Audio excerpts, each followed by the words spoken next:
Welcome to the point. అర్ధరాత్రి ప్రపంచం కళ్ళలో వేళ కాని వేళ ఒక అమ్మాయి వెళ్ళి రేప్కి గురవుతే ఆ టైంలో బయటికి వెళ్లాల్సిన అవసరం ఏంటి అని ప్రశ్నించారు. ఆ తర్వాత మరో సందర్భంలో స్వేచ్ఛతో నేను చూసుకుంటానంతా అని అలా బయటికి వెళ్ళి తిరిగి రాని అమ్మాయి గురించి మాట్లాడుకున్నప్పుడు ఆ టైంలో ఎందుకు బయటికి వెళ్ళింది, అసలు రోడ్డు మీదకి వెళ్లాల్సిన అవసరం ఏంటని సమాజం ప్రశ్నించింది. వీళ్ళందరూ మన మధ్య లేరు, చనిపోయారు. ఇప్పుడు తాజాగా పరాకాష్ఠ ఏంటంటే విద్యా సంస్థలో అంటే ఒక మెడికల్ కాలేజ్ ప్రాంగణంలో విధులు నిర్వహిస్తున్న ఒక యంగ్ మెడికోపై తీవ్రమైన దాడి జరిగింది. ఆమెపైనే కాదు, దేశంలో ఉండే యావత్ భారతదేశ వనితలందరిపై దాడి జరిగినట్టు మనం పరిగణించాలి. రేప్కి గురైంది, మరణించింది. మళ్ళీ మరొకసారి మనం తలలు పట్టు కూర్చున్నాం, ఏం జరిగింది, ఎందుకు జరిగిందని చెప్పి. ఇదే అంశంపై తాజా డెవలప్మెంట్స్, కోల్కతా ఆర్జీకర్ మెడికల్ కాలేజ్లో జరిగిన క్రైమ్ ఇన్సిడెంట్ పై ఇవాల్టి analysis. I have with me Udumala Sudhakar Reddy గారు, very senior journalist and times of ఇండియాలో క్రైమ్ అండ్ ఇన్వెస్టిగేషన్స్ బ్యూరోకి చీఫ్గా పనిచేస్తారు. నమస్కారం అండి, స్వాగతం. కృష్ణకుమారి గారు, అందరికీ సుపరిచిత యాక్టివిస్ట్, మహిళల ఉద్యమాలపై చాలా వారు కృషి చేశారు. నమస్కారం అండి. అలాగే Ramesh garu, human rights activist and united human rights protectors council అడ్వైజర్గా ఉన్నారు. నమస్కారం అండి. ఫస్ట్ ఆఫ్ ఆల్ కేసు వివరాల్లోకి వెళదాం. అనేక రకాల కాన్స్పిరసీ థియరీస్ వచ్చిన నడుమ what is the latest, Sudhakar గారు? ఆర్జీకర్ హాస్పిటల్లో ఒక పీజీ ట్రైనీ డాక్టర్ని పక్కనే ఉన్న, అంటే హాస్పిటల్ వార్డుకి పక్కనే ఉన్న కాన్ఫరెన్స్ సెమినార్ హాల్లో రేప్ చేసి హత్య చేశారు. ఈ హత్య రేపుకి సంబంధించి సంజయ్ రాయ్ అనే వ్యక్తిని, ఒక పోలీసులో వాలంటీర్గా ఉన్న వ్యక్తిని అరెస్ట్ చేశారు. దీనికి సంబంధించి అనేకమైన వార్తలు, థీరీసు, రూమర్స్ బయటకు వచ్చాయి. ఇది గ్యాంగ్ రేప్ అని, లేకపోతే ఆమెకి ఇంజురీస్, పెల్విక్ బోన్ పగిలిపోయిందని, ఇంకా రకరకాల వార్తలు వచ్చాయి. అయితే ఇవాళ మనకి కొంత అటాప్సీ రిపోర్టుకి సంబంధించిన విషయం బయటకు వచ్చింది. అట్లనే ఫోరెన్సిక్ డిఎన్ఏ టెస్ట్కి సంబంధించిన రిపోర్ట్ బయటకు వచ్చింది. ఈ రిపోర్ట్లో ఏం తేలిందంటే లేటెస్ట్గా ఈ అమ్మాయి పెనుగులాడినప్పుడు తన గోర్లలో ఉన్న రక్తం కానీ చర్మం కానీ ఈ నమూనాని సేకరించి డిఎన్ఏ ఫింగర్ ప్రింటింగ్ చేసినప్పుడు ఎవరైతే అక్యూజ్డ్ ఉన్నాడో, రేప్ అక్యూజ్డ్ ఉన్నాడో అతనికి టాలీ అయింది ఈ డిఎన్ఏ ఫింగర్ ప్రింటింగ్. దాంతో ఈ నేరానికి సంబంధించిన వ్యక్తి అతనే అన్నది సైంటిఫిక్గా రూఢీ అయింది. అయితే ఇందులో ఎక్కడ ఇప్పటివరకు మనకు వచ్చిన ఇన్ఫర్మేషన్లో మల్టిపుల్ పీపుల్ ఇన్వాల్వ్ అయినట్టు ఎక్కడ రాలేదు. సో బట్ స్టిల్ అది ప్రోబ్లో ఉంది. అది సిబిఐ ఇవాళ చేస్తున్నది ఏంటంటే ఈ ఆర్జీకర్ హాస్పిటల్కి సంబంధించిన మాజీ ప్రిన్సిపల్, అంటే ట్రాన్స్ఫర్ అయిపోయిన, సస్పెండ్ అయిన, ట్రాన్స్ఫర్ అయిన ప్రిన్సిపల్ని క్వశ్చన్ చేస్తుంది, సందీప్ ఘోష్ అనే వ్యక్తిని. దీనికి సంబంధించి అతని మీద కొన్ని ఆరోపణలు వచ్చాయి, ఇతనికి సపోర్టివ్గా ఉన్నాడు అన్న ఉద్దేశంతో. సో అదే మాదిరిగా కొంతమందిని ఇంకా క్వశ్చన్ చేస్తున్నారు అక్కడ.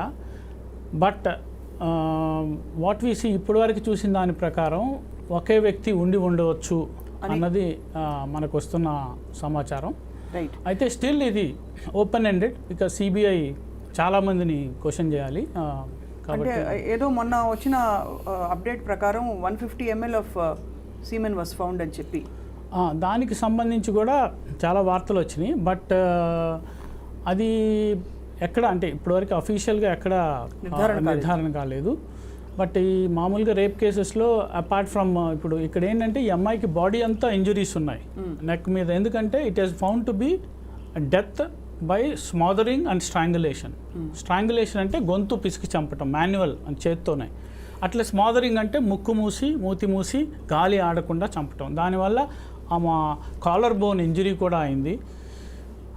ప్లస్ బాడీ అంతా ఇంజరీస్ ఉన్నాయి, ప్రైవేట్ పార్ట్స్లో ఇంజరీస్ ఉన్నాయి.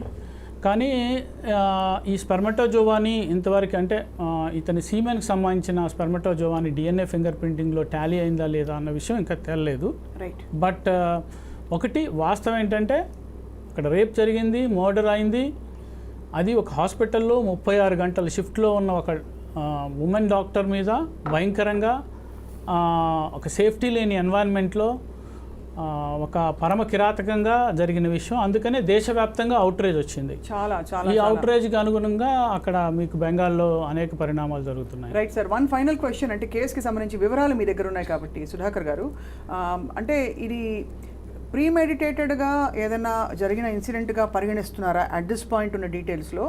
లేదు మామూలుగా సర్వసాధారణంగా జరిగే రేప్స్ ఏవైతే మనం చూస్తుంటాం అనేక కేసెస్లో, ఆ కేసెస్లో ఉండే ట్రిగ్గర్స్ ఇందులో ఉన్నట్టు తెలుస్తుందా? Is there a pre motive to murder her? అంటే ఇక్కడ ఏంటంటే మనం ఇక్కడ కూర్చొని చెప్పలేము, చెప్పినా అది సాహసమే అవుతుంది. కాకపోతే మనం చూసిన దాని ప్రకారం, మనం అక్కడ ఉన్న రిపోర్టర్స్తో మాట్లాడింది కానీ చూసిన దాని ప్రకారం, but this fellow may be having knowledge. ఇక్కడ ఈ అమ్మాయి డ్యూటీలో ఉంది, ఈ పక్కన సెమినార్ హాల్లో ఉంది, ఎందుకంటే అక్కడ అతను రెగ్యులర్గా వచ్చే వ్యక్తి కాబట్టి ఆ మోటివ్తో చేసి ఉండొచ్చు. బట్ ఇప్పటివరకు ఆమె ఏదన్నా మనసులో పెట్టుకొని చేశాడా, వేరే కక్షలు ఉందా అని మనకు తెలియదు. అది ఉండకపోవచ్చు. ఎందుకంటే జనరల్గా రేప్కు motive the behaviour of man. అంతే. మనిషికి ఈ రేప్ కల్చర్ మన దేశంలో ఎక్కువ ఉండటానికి, లేకపోతే కొన్ని సౌత్ ఏషియా దేశాల్లో ఎక్కువ ఉండటానికి, ఎందుకంటే ఈ మగ మనిషిలో ఉండే వికృతమైన ఆలోచన వల్ల వచ్చే పరిణామం అది.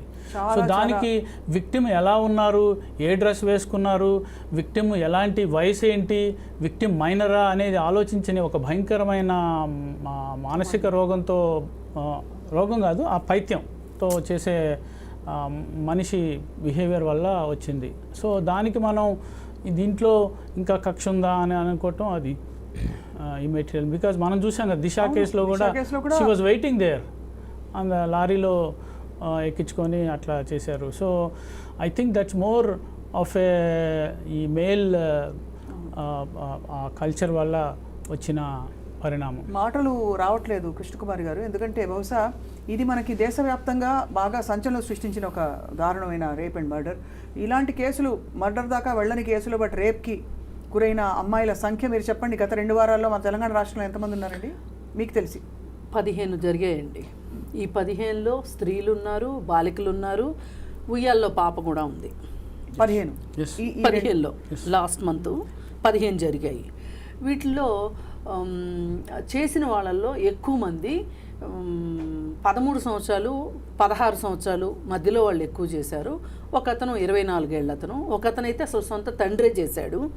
కానీ వీళ్ళందరిలో ఉన్న కామన్ పాయింట్ ఏంటంటే వాళ్ళు పోర్ను చూస్తున్నారు, గంజాయి తీసుకుంటున్నారు. ఇది కామన్ క్వాలిటీస్ వాళ్ళకి. ఈ పరిస్థితుల్లో అసలు నాకు అనిపిస్తున్నది ఏంటంటే అండి, మన దేశంలో వేరే దేశాలతో కంపేర్ చేసుకుంటే మనకు అసలు ఇక్కడ ఆడవాళ్ళని నేను గౌరవించమని పూజించమని చెప్పను, కానీ సమానమైన కనీసం స్థాయి, అసలు ఈమె కూడా మనిషే, నా తల్లికే పుట్టింది, నాతో సమానం అని ఏ అన్నా చెల్లెల గురించి అనుకోడు. నేను పెళ్లి చేసుకుంటున్నాను, నా భార్య నాతో సమానమైంది, నా భార్య అవసరమైతే నాకంటే ఎక్కువ కష్టపడుతుంది అనే ఉద్దేశం భర్తకు లేదు. ఒక తండ్రికి తన కూతురి మీద ఉన్న ప్రేమ తన భార్య మీద ఉండదు. ఈ పరిస్థితుల్లో ఎక్కడన్నా చూడండి, మొత్తంగా చూసుకుంటే అంటే స్త్రీలందరూ మహాదేవతలు, వాళ్ళ వల్ల ఏమి సమాజానికి నష్టం జరగట్లేదు, అన్యాయం లేదు అని నేను అన్నను. కానీ ఎంత చేసినా మళ్ళీ విక్టిమ్ వచ్చేసరికి మహిళే అవుతుంది. అలాగే ఈవేళ డబ్బులున్న వాళ్ళకి ఒక న్యాయం, డబ్బులు లేని వాళ్ళకి ఒక న్యాయం జరుగుతుంది. జైళ్ళల్లో చూడండి, ఎవరు ఉంటున్నారు జైళ్ళల్లో? డబ్బులు ఉన్న వాళ్ళు ఎవరు జైళ్ళల్లో ఉండట్లా. మహా ఉంటే ఎవరు ఉంటున్నారంటే ఆర్థిక నేరాల్లో ఉన్న వాళ్ళు జైల్లో ఉంటున్నారు తప్పితే అగ్రకులాల వాళ్ళు, డబ్బులు ఉన్నవాళ్ళు, మిగతా వాళ్ళంతా ఎస్సీలు, ఎస్టీలు, బీసీలే ఉంటున్నారు. అంటే న్యాయం కొనబడుతుంది, అమ్మబడుతుంది. ఇది ఒక భయం లేనితనం అయిపోతుంది. నేను ఇది తప్పు, నాకు తెలుసు తప్పని, చేసినా నేను బయటపడగలను అనే ధైర్యం కొంతమందికి.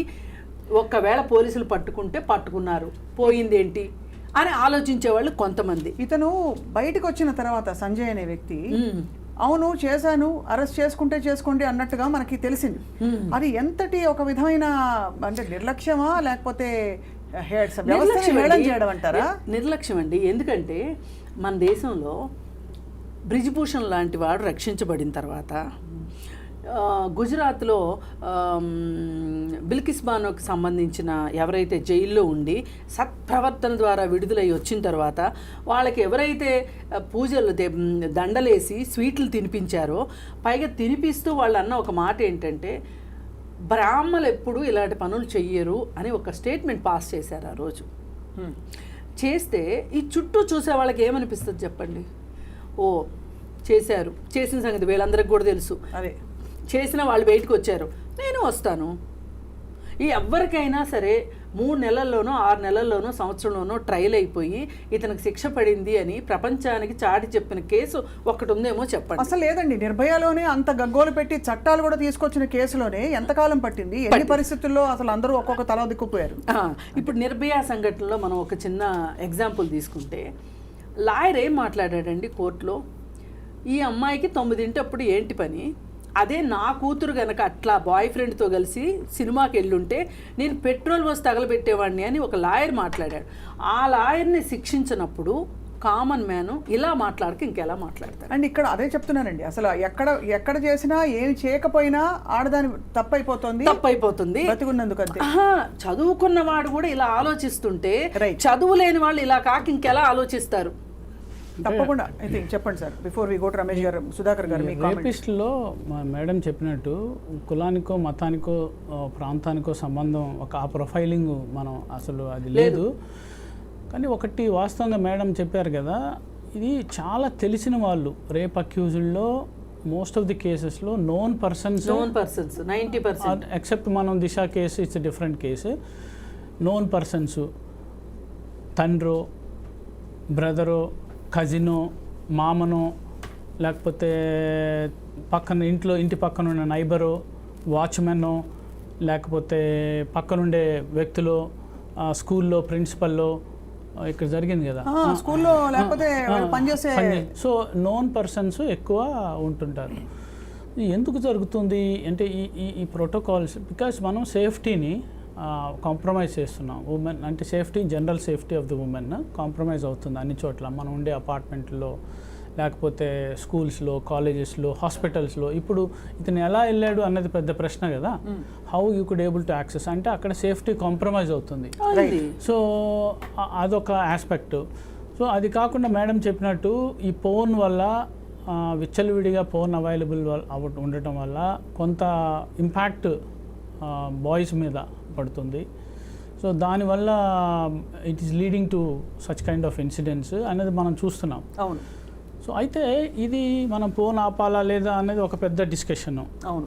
బట్ యాక్చువల్గా తల్లిదండ్రులు ఒక అమ్మాయికి నువ్వు ఆ టైంలో ఎందుకు వెళ్తున్నావు, ఈ టైంలో ఎందుకు వెళ్తున్నావు అని చెప్పే బదులు, ఒక మగపిల్లాడికి చిన్నప్పటి నుంచే అప్బ్రింగింగ్లో మహిళల్ని ఎలా గౌరవించాలి, ఏం సెన్సిటివ్, ఇప్పుడు ఏదన్నా ఎవరన్నా కామెంట్ చేసినప్పుడు ఆ sensitive, how sensible you should be, వాళ్ళ ప్రైవసీని కానీ పర్సనల్ విషయాలు కానీ ఎంత జాగ్రత్తగా మాట్లాడాలనేది ఎవరు నేర్పించట్లేదు.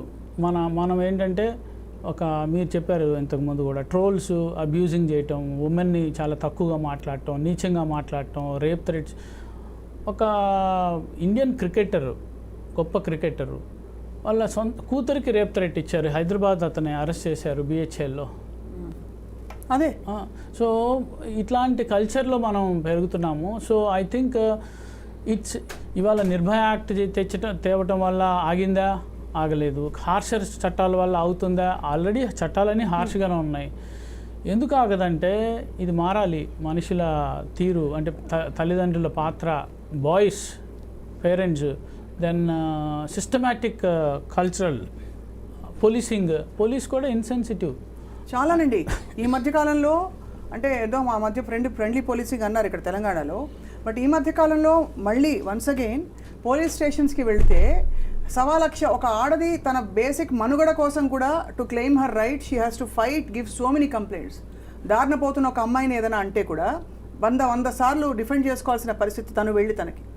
సో ఒక వ్యవస్థీకృతంగానే చాలా లొసుగులు, డొలతనం ఉంది ఇళ్లలో. మీరు చెప్పారు సుధాకర్ గారు, అసలు మీరు అన్నట్టు, కృష్ణకుమార్ గారు అన్నట్టు, కూతుర్ని ఒకలా ట్రీట్ చేస్తారు, భార్యని ఇంకా హేళనగా తీసిపడేసి ఒక పని మనిషి కంటే కొంచెం ఒక 2 మెట్లు ఎక్కువ ట్రీట్ చేస్తే ఎన్ని ఇళ్ళు ఎన్ని కొంపలు చూస్తున్నాండి మనం అనకూడదు. కానీ అందుకే మగపిల్లలు అలాగే తయారవుతారు. సో ఈ అంటే ఫ్రాంక్లీ రేపు సంజయ్ రాయ్ లాంటి వ్యక్తులు, రమేష్ గారు, వాళ్ళు ఎక్కడో వేరే గ్రహం నుంచి ఊడిపడలేదు. మన సమాజం మధ్య వాళ్ళకి తల్లి చెల్లి, బహుశా ఇంట్లో ఆడవాళ్ళు ఉండే ఇంట్లో పెరిగిన వాళ్ళే. మీరు చెప్పండి సార్, ఎందుకు ఇన్ని చట్టాలు వచ్చినా why is it that we are seeing repeated offences like this, crimes like this? Madam, మీరు ఇప్పుడు చట్టాల గురించి చెప్తే మీరు నేను ఒక అగ్రిమెంట్ తీసుకున్నాం అనుకోండి, 100 పేజీలు రాసినా దాన్ని ఉల్లంఘించవచ్చు. అది మనకి ఏంటంటే ఎథికల్ వాల్యూస్ ఉండాలి, మోరల్ వాల్యూస్ ఉండాలి. ఇప్పుడు ఇద్దరు ఫ్రెండ్స్ ఉంటారు, ఏదో బిజినెస్ స్టార్ట్ చేశారు అనుకోండి, ఒకరి మీద ఒకరు నమ్మకం అన్నది ఇంపార్టెంట్. 1000 పేజీల అగ్రిమెంట్ రాసుకున్నా దే కెన్ బ్రేక్ ఇట్. అదేవిధంగా మన చట్టాలు లొసుకులు ఎతుకుతూనే ఉంటారనమాట.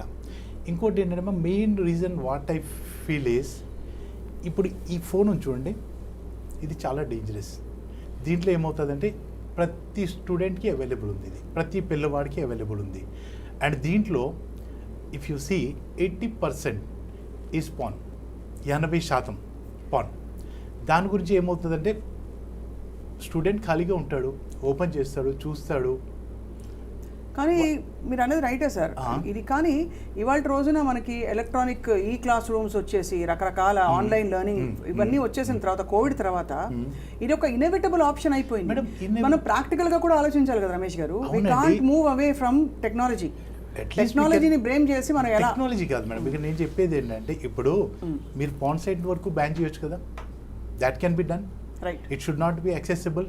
మనం టెక్నాలజీ పెరిగిపోయింది అని అంటూ ఉన్నాం అనుకోండి, there will be so many things coming out. But అమలులో మీరు అన్నట్టు రైటే, అమలులో ఎక్కడో ఇప్పుడు డ్రగ్స్ ఆర్ బ్యాండ్ అందరికి జగమెరిగిన సత్యం. ఎక్కడి నుంచి వస్తున్నాయి, పుట్టుకొస్తున్నాయి రేవ్ పార్టీలు, డ్రగ్స్. మరి అంటే ఏదైనా బ్యాన్ చేసినా దాని వ్యవస్థని చొచ్చుకెళ్ళిపోయి కావాల్సింది తెచ్చుకునే అంత ఒక క్రిమినల్ ఇది బయటకు వచ్చేసిందండి యువతలో కావచ్చు. దాని అర్థం ఏంటి మేడం, మన మోరల్ వాల్యూస్ పోయినట్టే కదా. Let it be politicians, let it be parents. పిల్లల్ని వదిలేస్తున్నారు పిల్లలు, ఎందుకంటే they both want to do job, they both want to earn money. దాని గురించి పిల్లల్ని వదిలేస్తున్నారు, వాళ్ళు ఖాళీగా ఉంటారు. What they will do? ఇట్లాగేంటంటే అంటే మనం ఏంటంటే ఇక్కడ ఐ సీన్ ఇట్లా ఎన్నో కేసెస్ వస్తాయి, మనం 4 రోజులు మాట్లాడుకుంటాం, తర్వాత క్లోజ్ అయిపోతుంది. It is better we find a solution. Exact solution ఏంటి అన్నది మనం కనుక్కోవాలి. So the easiest first thing that comes to everybody's mind, Sudhakar గారు, ఇస్ డ్రాగ్ చేయడం వల్ల ఈ కేసులు 100 సార్లు దీని గురించి మాట్లాడుకుంటారు, మీడియా ప్రొజెక్షన్స్ ఉంటాయి తప్ప, అంటే ఇది తప్పు, దీనికి శిక్ష పడుతుంది ఈ దేశంలో, ఇట్ ఈస్ నాట్ స్పేర్డ్ అనే ఒక మెసేజ్ ఇంతవరకు. దాని ప్రాబ్లం ఏంటంటే first we should blame policing అండి. పోలీస్ వ్యవస్థలో ఒక్కొక్క పోలీస్ అధికారికి, ఒక్కొక్క పోలీస్ స్టేషన్కి కేసెస్ బర్డెన్ ఉంది. వాళ్ళ మీద ఉన్న కేసెస్ బర్డెన్తో ఉన్న కేసుల్ని డీల్ చేయలేరు. ఒక రేప్ కేసు వచ్చింది, వాడికి ఆల్రెడీ 100 కేసులు ఉంటాయి, సరిగ్గా ఇన్వెస్టిగేట్ చేయడు, సరిగ్గా ఎవిడెన్స్ కలెక్ట్ చేయడు. నేను ఇందాక చెప్పినట్టు డిఎన్ఏ ఫింగర్ ప్రింటింగ్, అన్ని కేసుల్లో డిఎన్ఏ ఫింగర్ ప్రింటింగ్ చేస్తే కంక్లూజివ్ ఎవిడెన్స్ వస్తుంది.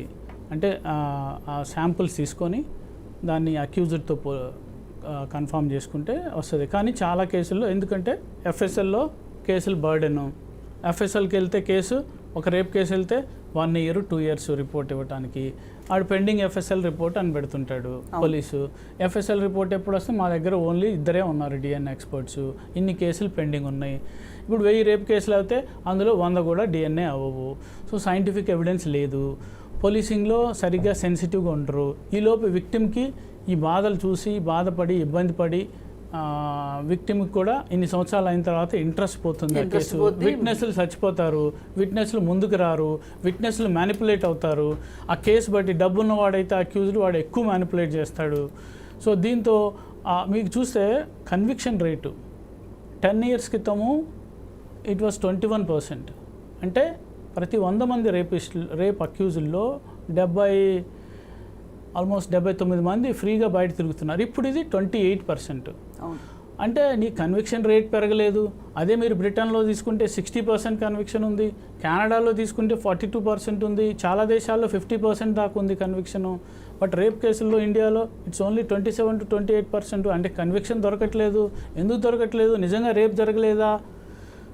ఏం జరుగుతుంది అక్కడ అంటే సరిగ్గా ఎవిడెన్స్ కలెక్ట్ చేయరు, కోర్టులో ప్రాసిక్యూషన్ సరిగ్గా ఉండదు, ప్రాసిక్యూటర్ సరిగ్గా ప్రాసిక్యూట్ చేయరు, జడ్జిలు డిలే చేస్తారు కేసులు, జ్యుడిషియరీలో డిలే అవుతుంది కేసులు, మళ్ళీ హైకోర్టుకి అప్పీల్కి వెళ్తుంది, సుప్రీంకోర్టుకి వెళ్తుంది. ఈ కేసులు ఇలా సాగదీస్తుంటే విక్టిమ్కి భారతదేశంలో మీకు పెన్ పోయింది, లేకపోతే ఫోన్ పోయింది, విక్టిమ్ అయినా అక్యూజ్డ్ అయినా ఒకే బాధపడాల్సి వస్తుందండి. ఇక్కడ ఉన్న నేను అంటే పర్సనల్గా ఎక్స్పీరియన్స్ అయ్యి జ్యుడిషియరీ ఇక్కడ లీగల్ సిస్టంలో పోలీస్ స్టేషన్కి వెళ్తే విక్టిమ్ అయినా బాధపడాలి, అక్యూజ్డ్ అయినా నిజంగా అంటే అసలు చాలా ట్రైనింగ్ అండి. ఇక్కడ మేడం విక్టిమ్ కంట ఎవరైతే కంప్లైంట్ ఇస్తారో విక్టిమ్ బాధపడాలి, అక్యూజ్ బాధపడట్లే. అదే. అక్యూజ్ సరదాగా కూర్చుంటాడు, victim keeps on going, police స్టేషన్లో తిప్పుతారు. ఇంకోటి ఏంటంటే నేను చెప్పదలుచుకుని మనం ఒక కేసు గురించి మాట్లాడతాం. What I want to talk is, నాకేంటంటే దీనికి సొల్యూషన్ ఎలా తేవాలన్నది. ఇప్పుడు సార్ ఏమన్నారంటే పోలీస్ సిస్టమ్ బ్లేమ్ చేస్తున్నారు, వాళ్ళ బర్డన్స్ వాళ్ళ ప్రెషర్స్ వాళ్ళకే ఉన్నాయి. ఇక్కడ ఏంటంటే వాట్ ఐ ఫీల్ ఈస్ మన పేరెంటింగ్ సిస్టంలో చేంజ్ రావాలి. మెయిన్ పేరెంటింగ్ సిస్టంలో చేంజ్ వచ్చింది అనుకోండి, ఇట్లాంటి ఇన్సిడెంట్ జరిగినప్పుడు మనం పోలీస్ స్టేషన్కి వెళ్ళే పని ఉంది మేడం. అంటే ఒకటి సార్, ఇప్పుడు పేరెంటింగ్ సిస్టంలో అంటే నిజంగా అది లాంగ్ టర్మ్ సొల్యూషన్, అసలు ఒక జనరేషన్ అంతా క్లెన్స్ అవ్వాలి. బికాజ్ ఇప్పుడు parenting system not one generation ma'am, it will take 200 years. అదే minimum 200 years. But I want justice for this medico now today we want justice, the country wants justice. If you want justice ma'am, let us implement laws like Saudi, Dubai. Immediate గా మీకు result వచ్చింది అనుకోండి, అంటే త్వరిత justice delayed is just denied అంటున్నారు మీరు basically. ఆయన అంటున్నారు చేతులు నరికేయాలి అంటున్నారు. అంతే మేడం. ఎందుకంటే ఆయన అంటున్నారు ఏంటంటే మ్యామ్, ఆయన మై ఒపీనియన్. అలాగే అనుకోండి సార్, నరికేస్తుంటే మళ్ళీ ఎందుకు జరుగుతున్నాయి? దిశా రేపిస్ట్ ఎన్కౌంటర్ అయ్యారు sir for whatever reason. అవును madam. What happened sir, what changed ఈ వారంలోనే 15? అంటే I not being cynical sir. One ma'am, ఇప్పుడు మేడం 15 అన్నారు కదా, అలాంటి 4-5 ఇన్సిడెంట్స్ జరిగితే ఒక 5 వచ్చేమో ఈ రోజు. కాదండి, మరి దుబాయ్లో జరిగినప్పుడు అలాంటి శిక్షలు ఉన్నప్పుడు మళ్ళీ దుబాయ్లో ఎందుకు జరుగుతున్నాయి? జరుగుతూనే ఉన్నాయి. మీరు కంపేర్ చేయండి మ్యామ్. ఇప్పుడు madam when I go to Dubai I'm very safe citizen అనిపిస్తుంది నాకు, ఇక్కడికంటే నాకు అక్కడ హై అనిపిస్తుంది. వేరే ఒకటే ఒక నిమిషం madam, I will make a point here. Extra judicial killings అంటే జ్యుడిషియరీ బయట ఫేక్ ఎన్కౌంటర్స్ కానీ స్టేజ్ మ్యాన్ ఎన్కౌంటర్స్ కానీ అది తప్పు. ఎందుకంటే ఎక్స్ట్రా జ్యుడిషియల్ కిల్లింగ్స్ వల్ల, ఎక్స్ట్రా జ్యుడిషియల్ పనిష్మెంట్ వల్ల వచ్చిన విపరిణామం ఏంటంటే అమాయకులు కూడా ఇబ్బంది పెట్టే అవకాశం ఉంది. ఇంకోటి వాడు చేశాడా లేదా అని ఒక డ్యూ లీగల్ ప్రాసెస్, ఒక జ్యుడిషియరీ ప్రాసెస్.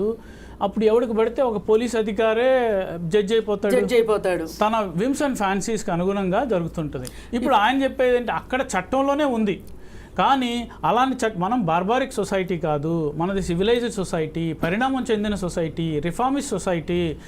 ఒక అక్యూజ్ని రిఫార్మ్ చేయాలి అన్నది మన సొసైటీ, మన లీగల్ సిస్టమ్, మన జ్యుడిషియల్ సిస్టమ్ బేస్డ్. కాబట్టి ఇది సార్ ఇప్పుడు మీరు రోడ్డు మీద పిచ్చి కుక్క తిరుగుతుంటే పిచ్చి కుక్కనే వదలం కదా సార్. చెప్పాలి పిచ్చి కుక్క అని తెలుసుకునే లోపల అది కుక్క అనుకుంటున్నాం, అది పిచ్చి కుక్క అని తెలిసే లోపల ఒక ఘోరం జరిగిపోతుంది. తర్వాత ఆ పిచ్చి కుక్కని తీసుకెళ్లి చాలా రోజులు అది ఎందుకు వచ్చింది, దీని పిచ్చి ఎంత పిచ్చి వచ్చింది, ఆ పిచ్చి వల్లే చేశాడా అని ఇన్వెస్టిగేట్ చేసి కాసేపు దానికి ఫుడ్ పెడుతున్నాం. ఎప్పుడో అప్పుడు ఏదో ఒక అన్యాచురల్ పరిస్థితుల్లోనో ఎప్పుడో ఎన్నో ఏళ్లకి శిక్షలు పడుతున్నాయి. అంటే దీనికి ఏంటంటే డైరెక్ట్గా పనిష్మెంట్ లింక్డ్ ఒక అలర్ట్ వ్యవస్థ ఉందనే ఒక మెసేజ్ అయితే లేదు. కాదండి, కేవలము ఇప్పుడు ఇతను ఏం చేయాలి చెప్పండి? సంజయ్ రాయ్ని రేపు సుప్రీంకోర్టు సుమోటోగా దీన్ని తీసుకుంది. సుప్రీంకోర్టు ఎందుకు స్పందించింది? ఇవాళ ఆగ్రహం ఎక్కువైపోయింది సమాజంలో, కాబట్టి కొంచెం కంటి నీళ్లు తొడవటం కోసం తీసుకుంది తప్పితే అసలు సుప్రీంకోర్టులోనే బోల్డ్ కేసులు ఉన్నాయి. ఎక్కడో దాకా ఎందుకండి? ఈ కేసును చూడండి, మన సినిమా యాక్టర్ ప్రత్యూష కేసు ఇప్పుడు సుప్రీంకోర్టులో ఉంది. ఏం చేసిందండి సుప్రీంకోర్టు? ఎన్నేళ్ళైందండి? తల పట్టుకుని ఆమె చనిపోయింది, ఆ అమ్మాయి చనిపోయింది, అతను చక్కగా అతనికి బెయిల్ దొరికింది, పెళ్లి చేసుకుని పిల్లలు కన్నాడు. ఈయన లైఫ్ ఈయనకు బాగానే ఉంది. ఎందుకంటే సుప్రీంకోర్టు దాకా కేసు నడుపుకోగలిగే డబ్బులు ఉన్నాయి కాబట్టి ఆయన బాగానే సేఫ్గానే ఉన్నాడు. మరి ఏమైంది? ప్రత్యూషకి న్యాయం జరిగిందా? మరి జరగలేదుగా. అలాంటప్పుడు ఈ కేసులో డాక్టర్కి న్యాయం జరుగుతుందని మీరు ఎట్లా అనుకుంటారు? ఈ సిస్టంలో న్యాయం జరగాలంటే, సంజయ్ రాయ్ని శిక్ష పడాలంటే క్విక్ డిస్పోజల్ ఉండాలి. అంటే ఇమీడియట్గా ఫాస్ట్ ట్రాక్ కోర్టు దాంతో ట్రయల్ స్టార్ట్ అవ్వాలి. అతను ఒప్పుకున్నట్టే కదా సుధాకర్ గారు, అతను కన్ఫెస్ చేశాడు. Confession before police is not a evidence as per వాళ్ళు ఏమైనా ప్రెషర్ పెట్టారేమో అని ఒక ఇండియన్ ఎవిడెన్స్ యాక్ట్ ప్రకారం, ఇప్పుడు భారత్ ఎవిడెన్స్ యాక్ట్ ప్రకారం confession before police is not a evidence. So tomorrow he will definitely deny it, he will not plead guilty in the court. So then when he doesn't plead guilty, then trial will start. ఈ ట్రయల్లో వీళ్ళు ప్రాపర్గా evidence పెట్టాలి. CBI కాబట్టి కొంచెం process ఉంటుంది.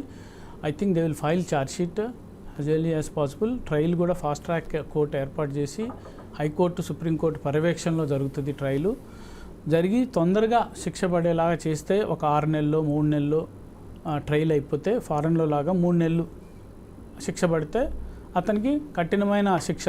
For example if it's because it's rarest of the rare case, whether it is life or death or whatever. So gang rape అయితే death ఉంది. So I think he should be tried quickly and punishment should be implemented quickly. And what kind of punishment are you talking? అంటే ఇప్పుడు ఎలా అయిపోయిందంటే, ఎందుకు అడుగుతున్నాను సుధాకర్ గారు అంటే, బికాజ్ ఇప్పుడు ఈ మధ్య కాలంలో ఈ చాలా హై అటెన్షన్ ఉండే రేప్ కేసెస్లో ఆటోమేటిక్గా వాళ్ళని చంపడం కూడా జరిగిపోతుంది. అవును, ఇది మర్డర్ కేసు కాబట్టి he can be hanged. I mean to say capital punishment ఇవ్వచ్చు. ఎందుకంటే rarest of the rare case, rape చేసి గాయపరిచి ఒక విధుల్లో ఉన్న ఒక డాక్టర్ని చంపేయటం, ఘోరంగా చంపేయడం కాబట్టి it can be rarest of the rare case. It is a murder case involved. So that fellow if there is enough ample evidence, వీళ్ళు యాంపుల్ ఎవిడెన్స్ పెట్టగలిగితే కోర్టులో, అతన్ని he can be punished for capital punishment. అంటే ఉరి శిక్ష, లేదా అంటే ఇండియాలో ఉంది hanging ద్వారానే కాబట్టి he can be hanged to death if there is an ample evidence, if there is a proper legal process. మనం ఇక్కడ స్టూడియోలో కూర్చొని వీని ఉరేయాలి అంటే అది ఒక తండ్రిగా, ఇప్పుడు ఒక జర్నలిస్ట్గా మనం అలా మాట్లాడటానికి లేదు. బట్ ఒక ఆడపిల్ల తండ్రిగా, ఒక victim, obviously there will be such kind of reactions, but as a journalist we should always talk about legal process. Sure sir, తప్పకుండా.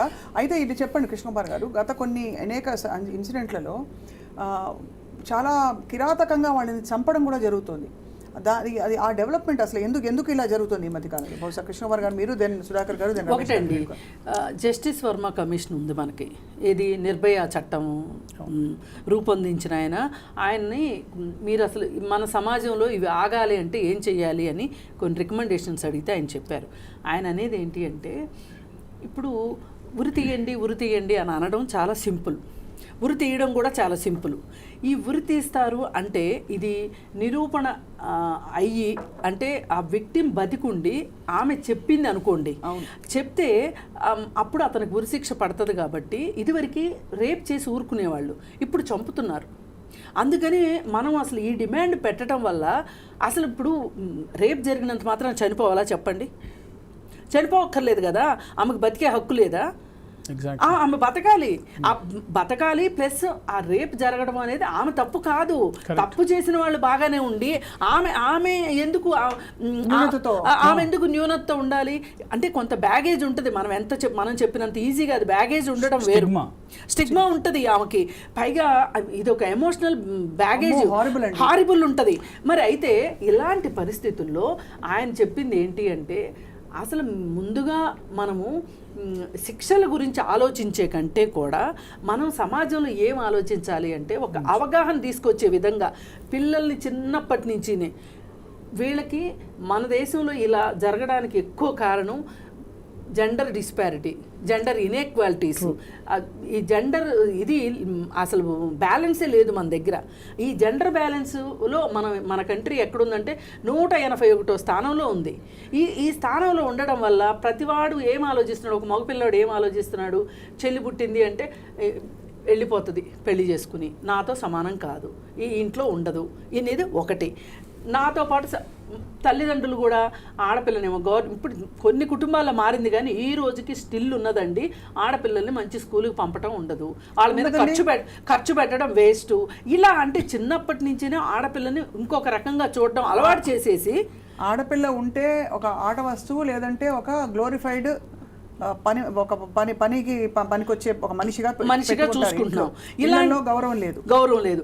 ఇప్పుడు ఇలా తల్లిదండ్రులు పెంచడం వల్ల ఈ చూసే అన్నో తమ్ముడో ఇతను కూడా రేపు వచ్చిన భార్యని ఎలా చూస్తాడు, అలాగే తను ఆఫీస్కి వెళ్ళిన తర్వాత పక్కన పనిచేసే కొలీగ్ని ఎలా చూస్తాడు, ఇవన్నీ ఇన్నున్నాయండి. ఇదేదో ఒక్క సందర్భంగా ఒక్క విషయంగా జరుగుతున్నది కాదు, ఇది చాలా పెద్ద భావజాలం. ఇది ఇలా జరగడానికి కారణం ఈ సినిమాలు, ఇంకాస్త మరి కారణం. అవును, సినిమాలు మరి కాస్త కారణం. పైగా ఇంకొకటి అండి, ఇవాళ ఈ ఫోన్ వచ్చిన తర్వాత రీల్స్ ఎట్లుంటున్నాయి, సంబంధం ఉన్నోళ్ళు సంబంధం లేనోళ్ళు ఎంత అశ్లీలంగా రీల్స్ చేస్తున్నారు. వీళ్ళు ఫ్యామిలీ పీపుల్ అనుకునే వాళ్ళు కూడా చాలా అశ్లీలంగా చేస్తున్నారు. దీనివల్ల ఏమవుతుందంటే అసలు మనకు ఒక కల్చర్ అనేది లేకుండా అయిపోతుంది. ఒక డీసెంట్ కల్చర్ని మనం మర్చిపోయి చాలా రోజులు అయింది అనిపిస్తుంది. మరి ఈ పరిస్థితుల్లో అసలు ఉమెన్కి గౌరవం ఎక్కడి నుంచి వస్తుంది? గౌరవం మాట మీరు అన్నట్టు పక్కన పెట్టండి. అసలు బతకడానికి స్వేచ్ఛగా తను వెళ్ళి ఇప్పుడు ఎవరి గురించి మాట్లాడే వాళ్ళ ఒక మెడికో పీజీ చేస్తున్న ఒక మెడికో తన విధుల్లో భాగంగా సెమినార్ హాల్ కి వెళ్ళడం సర్వసాధారణమైన ఒక పరిణామం కాదండి. అక్కడ ఇంకోటి కూడా ఆలోచించాలి. తన క్లబ్ కైనా వెళ్ళొచ్చండి, ఎక్కడికైనా వెళ్ళొచ్చు, but who has the right? పైగా ఇంకా కొంతసేపు నిద్రపోవటానికి వెళ్ళింది ఆవిడ, అక్కడ జరిగింది సెమినార్ హాల్లో. బట్ ఇది ఓవరాల్గా మీరు అన్నట్లు there is a stigma in the society. Rape విక్టిమ్కి స్టిగ్మా, డైవర్స్కి స్టిగ్మా. ఇండియాలో చాలా స్టిగ్మా ఉంది ఉమెన్ పట్ల. ఈ స్టిగ్మా వల్లనే ఒక ఈ ఇష్యూని డెమనైజ్ చేసి మేడం అన్నట్టు చనిపోవాల్సిన అవసరం లేదు. వీడు ఎందుకు చంపి ఉంటాడంటే బహుశా because he doesn't want a witness, living witness. Because living witness చాలా ఇబ్బంది అవుతుంది అతనికి. సో అందుకనే he resorted to that killing. బహుశా ఈ జనరల్గా వస్తున్న డిమాండ్స్ తెలియక ఉరిశిక్ష చేయాలి, కాల్చి చంపాలి, సజ్జనార్ మోడల్ అమలు చేయాలి, ఇలాంటి డిమాండ్స్ వల్ల బహుశా ఈ రేపిస్టులు కూడా అరే బతికితే నాకు శిక్ష పడుతుందేమో అన్న. బట్ ఆ భయం ఎలా రావాలంటే అరే లీగల్ ప్రాసెస్లో నాకు శిక్ష పడుతుంది అనే భయం రావాలి. ఆ భయం వస్తే అప్పుడు it will be more deterrent. It is very hard to imagine the psychology అండి ఆఫ్ ద రేపిస్ట్. నిజంగా ఇది చాలాసార్లు గతంలో అనేక మంది చెప్పారు. వాళ్ళ సైకాలజీ ఏమిటి, ఆ క్షణంలో వాళ్ళని ప్రేరేపితం చేసిన అంశం ఏమిటి అంటే భయం భక్తి ఏమీ లేకుండా అంత కిరాతకంగా వాళ్ళు మారిపోవడానికి కాళ్ళు చేతులు విరిచేయడము, అంటే ఒక మనిషిని కొట్టడము, బలవంతం చేయడం అసలు ఎలా వస్తుంది వాళ్ళకి? అంటే how does one even imagine it? అది కూడా మన మధ్య బ్రతుకుతున్న ఒక మనిషి. అంటే వాళ్ళకి భయం లేదు కదా మేడం. మెయిన్ ఇప్పుడు మీరు అన్నారు చూడండి ఇందాక, ఇమీడియట్ రిజల్ట్ వస్తే తర్వాత 10 మంది భయపడతారు. ఇక్కడ ఇమీడియట్ రిజల్ట్ రావట్లేదు. ఇప్పుడు మీరే చెప్పారు, ఇప్పుడు దిశ కేసు, ప్రత్యూష కేసు ఇప్పుడు సుప్రీంకోర్టులో, అది ఎప్పుడూ నా చిన్నప్పుడు జరిగింది, ఇప్పుడు కూడా సుప్రీంకోర్టులో జరుగుతుందంటే the person accused is happy. It starts like this. ఒక rapist, somebody was telling one police officer, today's eve teaser or whatever teasing the woman is tomorrow's potential rapist. అంటే ఇప్పుడే స్టార్ట్ అవుతుంది ఆ కల్చరు. వీధుల్లో అమ్మాయిలు నేర్పించడం, అమ్మాయిల పట్ల విపరీతంగా ప్రవర్తించటం, మేడం చెప్పినట్టు గంజాయికి లేకపోతే తాగుడికి అలవాటయ్యి. బికాజ్ ఎక్కువ రేప్ కేసెస్ తాగిన మత్తులో, గంజాయి మత్తులో కానీ ఆల్కహాల్ మత్తులో కానీ జరుగుతుంటాయి రేప్స్ అండ్ మర్డర్స్. సో ఇవన్నీ ఈ ఇంపాక్ట్లో ఆ భయం, ఇన్హిబిషన్స్ పోతుంది, ఇన్హిబిటర్ రిమూవర్ అవి. సో ఇన్హిబిషన్ ఎందుకు పోతుంది? ఆల్రెడీ వాడు అలాంటి సిమిలర్ కేసుల్లో ఉంటే, ఆల్రెడీ చిన్న కేసుల్లో he would molested a girl in a bus and escaped. సో ఒక బస్లో ఒక అమ్మాయి పట్ల ప్రవర్తించి మొలెస్ట్ చేసి, ఒక ట్రైన్లోనో. సో ఇంకొకటి ఐసోలేషను, అక్కడ సరైన సెక్యూరిటీ లేకపోవటం, ఇదంతా ఫ్రీ అంటే ఎవడు చూడ్డ నన్ను నాకు. So these are all adding up. And why చిన్నపిల్లల మీద ఇప్పుడు చాలా గుడ్ అబ్జర్వేషన్, చిన్నపిల్లల మీద ఎక్కువ అవుతుంది, మైనర్స్ మీద. ఊయల్లో పడుకున్న పాపని కూడా వదలట్లేదు. సో ఎందుకు అవుతుందంటే వాళ్ళు చెప్పలేరు, బయటికి మాట్లాడలేరు, easy target, easy pray. So somebody was telling ఉమెన్కి నువ్వు సెల్ఫ్ డిఫెన్స్ నేర్చుకో, నువ్వు పెప్పర్ స్ప్రే పెట్టుకో. ఎస్, సెల్ఫ్ డిఫెన్స్ నేర్చుకోవాలి, పెప్పర్ స్ప్రే అందరూ పెట్టుకోవాలి, but you can't be always telling నువ్వు భయంలో బతుకు, నువ్వు ఎప్పుడు సేఫ్టీలో బతుకు అని చెప్పు. Instead you tell the boy how to behave with a women, instead you tell the boy how to behave with a girl. That's what lacking, that's what. అది చాలా ఇంపార్టెంట్. అంటే నువ్వు నీ అబ్బాయిలకు చెప్పట్లా. అదే ఇప్పుడు నేను ఈ మధ్య లావణ్య రాజ్ తరుణ్ ఇష్యూలో నేను ఒక ఛానల్లో ఒక మాట మాట్లాడాను. ఏంటంటే ఇప్పుడు అందరూ లావణ్యనే టార్గెట్ చేయడం కాదు, మాట్లాడడం కాదు. లావణ్య ఒకటే ఈ పని చేయగలిగిన, డ్రగ్స్ అమ్మినా లేకపోతే ఇంకోటి చేసినా ఒకటే చేయలేదు. ఈమెకి సహకరించిన వాళ్ళు, ఈమెతో పాటు పాలు పంచుకున్న వాళ్ళు చాలామంది ఉన్నారు. రాజ్ తరుణ్కి కూడా దీనిలో వాటా ఉంది.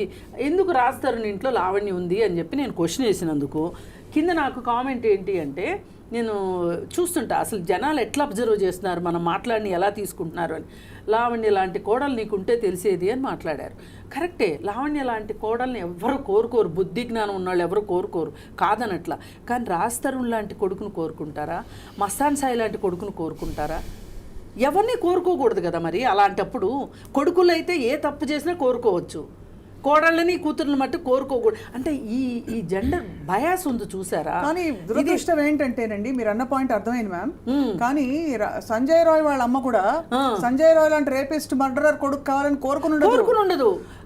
ఎలా మారాడు కాలక్రమంలో, అంత వాడు తలెత్తుకుని ఈ రోజు తలెగరేసి అవును చేశాను పో, ఏం చేసుకుంటావు చేసుకో. కాదండి, నేను అనేది ఏంటంటే సంజయ్ రాయ్ లాంటి కొడుకు ఉండాలి అని ఏ తల్లి అనుకోదు.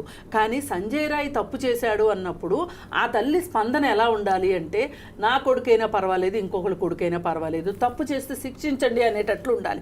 ఈ రోజు చూడండి, ఇప్పుడు ఈ తప్పులు, పొరపాట్లు, నేరాలు, ఘోరాలు చేసిన వాళ్ళ డబ్బులున్న వాళ్ళైతే వాళ్ళ పిల్లల్ని ఎలా కాపాడుకుంటున్నారు చూడండి. మరి వీళ్ళు కాపాడకూడదుగా అట్లాంటప్పుడు. మేడం దాన్నే కదండి మోరల్ వాల్యూస్ మారాలనేది. అవును. ఇప్పుడు మీరు ఇదే విధంగా ఇప్పుడు మీరు ఏంటంటే సొసైటీలో కూడా పేరెంట్స్ సపోర్ట్ చేస్తారు. అంటే చిన్న చిన్న ఇష్యూస్ లో వెళ్ళి పోలీస్ స్టేషన్ లో వెళ్ళి వాళ్ళు బయటికి తీసుకొస్తారు. దీనికి మళ్ళీ యాదవ్ గారు ఏమన్నారండి ఒక టైంలో, ఒక సందర్భంలో బచ్చే చోరే హే కర్తే హోంగే అని చెప్పారు ఆయన, గుర్తుందా మీకు?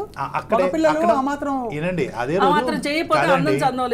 అదే రోజు ములాయం సింగ్ యాదవ్ గారు నాలుగు కోసేస్తే వేరే వాళ్ళు కూడా భయపడతారు. తప్పు స్టేట్మెంట్ అసలు కాదండి. మీరు ఒక హ్యూమనిస్ట్ అయ్యుండి హ్యూమన్ రైట్స్ గురించి మాట్లాడే వాళ్ళు మీరు మన దేశంలో అసలు అలాంటి శిక్షలు లేవండి. బాధ ఏంటంటే తెలుసా మేడం, నేను హ్యూమన్ రైట్స్ మెంబర్ అయ్యి వీళ్ళకి సపోర్ట్ చేయాలి. ఈ రేప్ చేసిన వాళ్ళు సపోర్ట్ చేయాలి, నాకు ఇష్టం లేదు. అది నేను ఇలా మాట్లాడితే మీకు కోపం వస్తుంది. కాకపోతే ఓవరాల్ గా చూసుకుంటే అల్టిమేట్లీ ఏంటంటే ఆయన హ్యూమన్ రైట్స్ అంతకు I don't want to talk ma'am. నేను ఉన్నట్టే మాట్లాడతాను. అది కాదండి, నాలుకలు కొయ్యడము, చంపేయడము, ఇన్స్టంట్ జస్టిస్ ఎప్పుడు పనికిరాదండి. స్పీడీ జస్టిస్ అడగండి, బాగుంటుంది.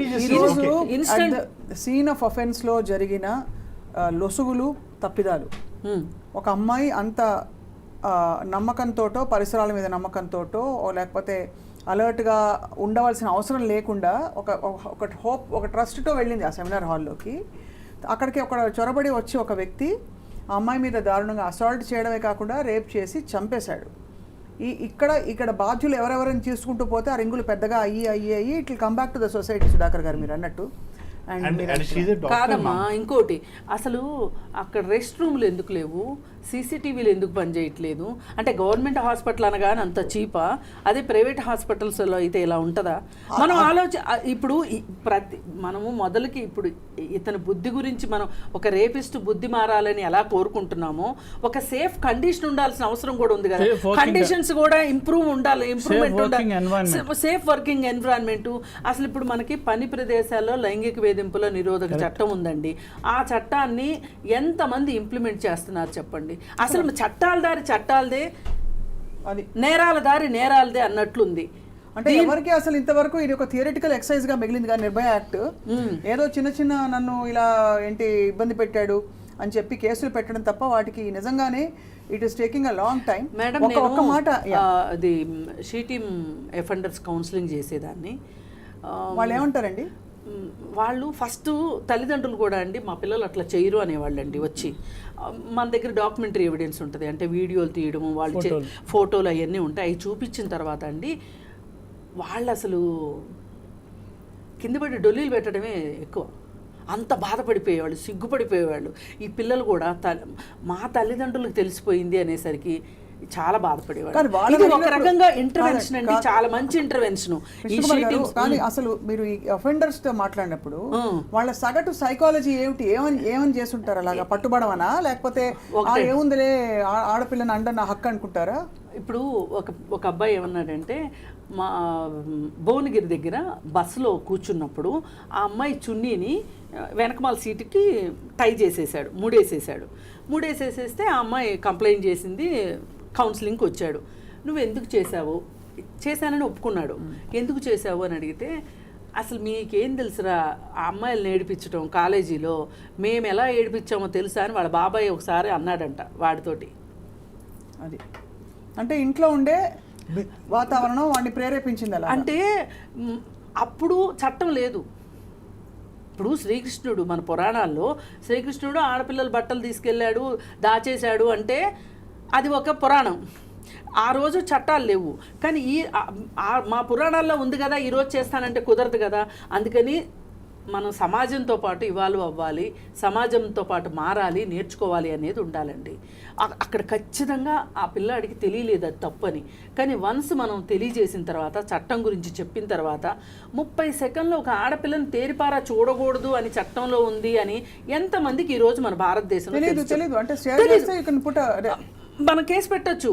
ఇప్పుడు ఇలాంటివన్నీ మీరు ఉజ్వల గ్యాస్ బండ ఇచ్చిన విషయం, పెట్రోల్ బంక్ దగ్గర పెద్ద పెద్ద హోర్డింగ్స్ ఉంటాయి, కానీ ఇవి పెట్టరుగా. ఇవి ఎందుకు పెట్టరు? ఇప్పుడు చాలామంది పొలిటీషియన్స్ ఫ్లెక్సీలు చూస్తున్నాం ఊరంతా ఇకిలించుకుంటా. 60 ఏళ్ళోడికి కూడా పుట్టినరోజులు చేస్తాం మనం. కానీ ఆ ప్లేస్ని మనం ఇలా సమాజానికి పనికొచ్చేట్టుగా ఎందుకు వాడుకోకూడదు? సినిమా హాళ్లలో స్లైడ్స్ ఎందుకు వేయకూడదు? అసలు first of all sex offenders గురించి ఇక్కడ మన భారతదేశంలో వీడు అఫెండరు, వీడు పీడోఫిల్ అని కానీ ఇంకోటని కానీ పోస్టర్లు పెట్టే సిస్టము, పబ్లిక్ షేమింగ్ సిస్టమ్ మన దగ్గర లేదు. సెక్స్ రిజిస్ట్రీ లేదండి, అది రావాలి. దాని మీద డిమాండ్స్ ఉన్నాయి. I think they should sex offenders registry అని ఉంటుంది. దాని మీద సుప్రీంకోర్టులో కూడా కేసు నడుస్తుంది. సెక్స్ అఫెండర్స్ రిజిస్ట్రీని ఓపెన్గా పెట్టాలి అని. I think that should be done. Sex offenders most of the countries, foreign కంట్రీస్లో ఉంటుంది. ఇంకొకటి అంటే అది టైం పడుతుండొచ్చు బహుశా.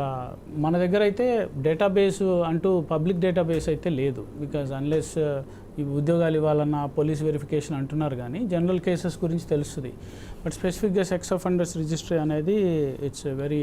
పైగా ఇంకొక గమ్మత్ అండి, ఇప్పుడు వీడు ఎవడైతే నేను చేశానని గంతులేస్తున్నాడో, నేనే చేశాను అని, వాడికి 4 పెళ్ళిళ్ళు అయ్యాయని, ఒక భార్య చనిపోయిందని, అసలు అలాంటి వాడికి అక్కడ వాడు అసలు వాలంటీర్ ఎట్లా అయ్యాడండి? సివిల్ వాలంటీర్ ఎట్లా అయ్యాడు? చాలా పెద్ద క్వశ్చన్. ఇది అసలు అత్యంత ప్రశ్నార్థకమైన ప్రశ్న అది. ఇంకొకటి objectifying women in the cinema. For example ఒకప్పుడు నేను చూశాను ఒక మోహన్ బాబు సినిమా. ఒక అమ్మాయి ప్యూబర్టీ రాదు హీరోయిన్కి, లీడ్ ఫిమేల్ యాక్టర్కి. ఇతను చేయి పట్టుకోగానే she will become puberty. So అట్లాంటి భయంకరమైన ఇమేజరీతో ఉమెన్ని ఆబ్జెక్టిఫై చేసి ఐటమ్ సాంగ్ పెట్టి, so when you're objectifying women like that in films, and hero female actor role ఏముంటుందండి? సినిమా అంతా మేల్ యాక్టర్ ఉంటాడు. సో ఆ సినిమా ప్రభావం ఎంత ఎక్కువ ఉంటుందండి? చాలా. అంటే మనం నిజంగా వెళ్ళక్కర్లేదండి. ఫోన్ చాలా పెద్ద మహమ్మారి సమస్య, కానీ మన సినిమాల్లో ఉన్నంత దారుణం ఇంకోటి లేదు. మొన్న ఒక రిలీజ్ అయిన ఈ సినిమాలో ఆ లీడ్ మేల్ యాక్టరు ఎక్కడ పట్టుకుంటాడు చెయ్యి, మీకు పోస్టర్లో కూడా వస్తుంది, రవితేజ సినిమా. సో ఇదంతా ఏమన్నా మనం మాట్లాడితే ఆ పిచ్చి ప్రకోపంలో ఉన్న ఈ ఫ్యాన్స్ అందరికి కోపం వస్తుంది, మన మీద పడి రక్కేస్తారు. సో ఇదంతా అంటే it's culture you are bringing in. మన సాహిత్యంలో ఎలాంటి కల్చర్ ఉంటే మన సినిమాలో ప్రభావం ఎక్కువ. ఆ సినిమాలో ఎలాంటి కల్చర్ ఉందో it will reflect outside. ఖచ్చితంగా sir. So apart from that in స్కూల్స్లో కూడా I think schools role as parents role, స్కూల్స్లో కూడా గుడ్ టచ్ బ్యాడ్ టచ్ గురించి చెప్తున్నారు ఇప్పుడు. ఒకప్పుడు అది కూడా లేదు కదా. ఇప్పుడు ఇంకా they should further talk about this. We have అంటే అన్ఫార్చునేట్గా మనం ఒక చాలా అసహజ వాతావరణంలోకి వచ్చేసామండి. ఇదివరకు ఇప్పుడు నిజంగానే అంటే అల్లారు ముద్దుగా పెంచిన చిన్నపిల్లల్ని తాతయ్యలో మావయ్యలో వాళ్ళు చేరదీయాలంటే ఇప్పుడు ఈ కాన్సెప్ట్స్ అన్నీ అడ్డొస్తున్నాయి ఖచ్చితంగా. అంటే ఒక గోడ వచ్చేసింది. ఆడపిల్లలు సురక్షితంగా లేరు అనే మెసేజ్ చాలా క్లియర్గా వెళ్ళిపోయింది. బట్ డెఫినెట్లీ ఐ థింక్ ఇది ఒక డిబేట్తో తెలియదు కదా సుధాకర్ గారు అండ్ కృష్ణకుమార్ గారు, రమేష్ గారు, ముగ్గురిని ఒక లాస్ట్ క్వశ్చన్తో I want to wind up today. రేపు సుప్రీంకోర్టు హియరింగ్లో ఆర్ రాబోయే తదుపరి ఇన్వెస్టిగేషన్ ఏ దిశగా ఎక్స్పెక్ట్ చేయొచ్చు sir? I think your the expert ఇక్కడ. అంటే సుప్రీంకోర్టు ఏం చెప్పగలదు? టైం బౌండ్ సిబిఐకి నువ్వు ఇంత తొందరలో టైం బౌండ్ ఇన్వెస్టిగేషన్ చేయి, టైం బౌండ్ ఛార్జ్షీట్ అయ్యి అని చెప్పగలదు సిబిఐకి. నా పర్యవేక్షణలో ఇన్వెస్టిగేషన్ జరుగుతుంది అని చెప్పగలదు ఒకవేళ ఉంటే జడ్జిమెంట్. అట్లనే కన్సర్న్ ఒక fast track court supreme court order చేయొచ్చు. ఒక ఫాస్ట్ ట్రాక్ ఇది సిబిఐ ఛార్జ్షీట్ వేయగానే ఒక ఫాస్ట్ ట్రాక్ కోర్టు ఆర్డర్ చేసి ఇంత వేగంగా దర్యాప్తు ట్రయల్ జరగాలి అని చెప్తుండొచ్చు. బట్ సుప్రీంకోర్టు కూడా ఎలా ఉంటుంది, justice natural law of justice, it should not pressurise so that if ఈ ఎవిడెన్స్ లేకుండా ఇతనికి శిక్ష వేసేయండి అని సుప్రీంకోర్టు చెప్పలేదు.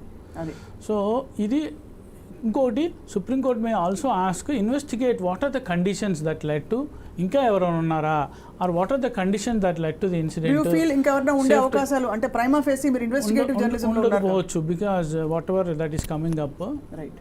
It could not be case of gang rape, but we have to wait and see. That's what the fault. మన జనరల్గా మీడియాలో ఉన్న ఫాల్ట్ ఏంటంటే ఎప్పుడైనా ఒక ఇన్సిడెంట్ జరగగానే దాని గురించి చిలువలు పలువలుగా వేరు వేరు థీరీస్, ఇప్పుడు సాకి అది టైగ్రస్ చచ్చిపోయినప్పుడు దాని మీద జయలలిత వచ్చి ఇక్కడ రక్తం తాగేసింది అన్నట్టుగా ప్రచారం చేశారు. అట్లనే ఏదైనా ఒక సెన్సేషనల్ ఇన్సిడెంట్ అవ్వగానే దాని చుట్టూ ఒక భ్రమలు ఒక ఎన్ని అల్లటం.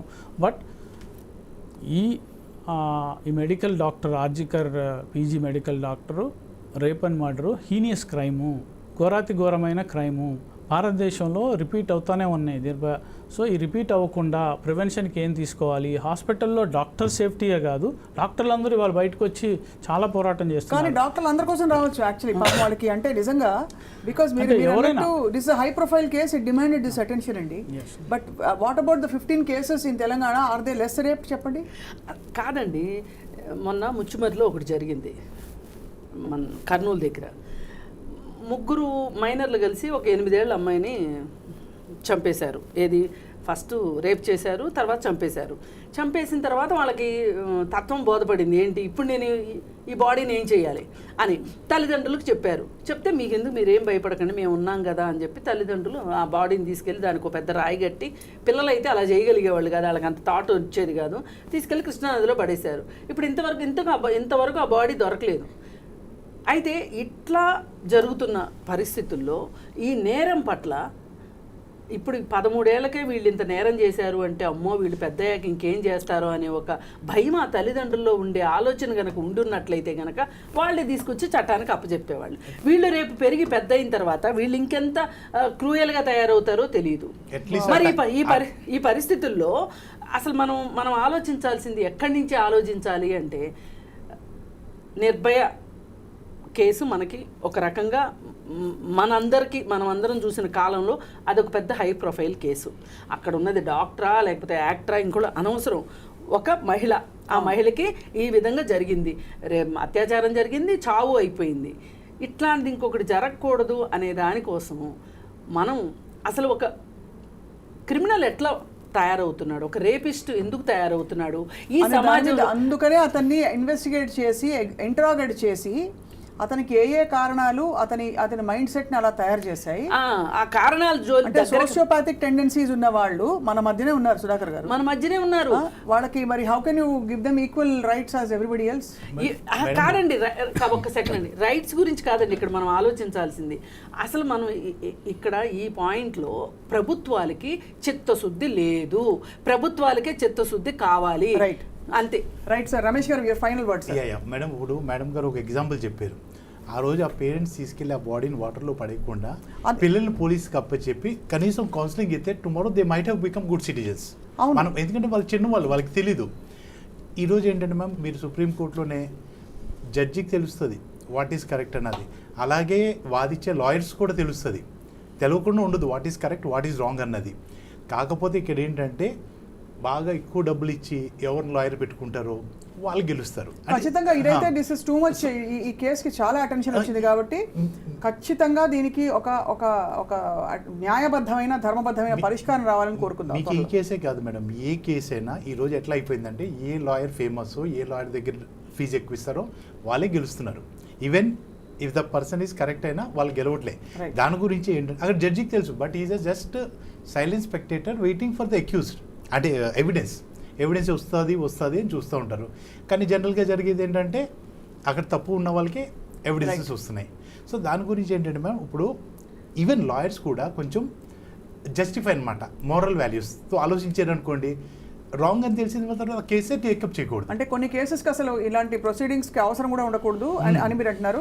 వాళ్ళు దట్ ఈస్ ఫార్ ఫెచ్, కానీ అట్లీస్ట్ త్వరితగతిన దీని ఇన్వెస్టిగేషన్ పూర్తయి మనం తీసుకోవాల్సిన ఇతర వ్యవస్థీకృత చర్యలన్నీ కూడా తీసుకునే దిశగా ఒక మాన్యువల్ తయారవ్వాలి. ఒక్కొక్క ఇలాంటి సంఘటన మనకి నిజంగా విలువైన పెద్ద జీవితకాలం పాటు ఉండిపోయే గుణపాఠం నేర్పాలని కోరుకుందాం. Sudhakar Reddy garu thank you so much, Krishnakumar garu thank you so much, Ramesh garu thank you so much sir, and thank you all for watching. ఈ అంశంపై ఎప్పటికప్పుడు అనాలిసిస్ అండ్ అప్డేట్స్ అందిస్తూ ఉంటాం ఐ డ్రీమ్లో.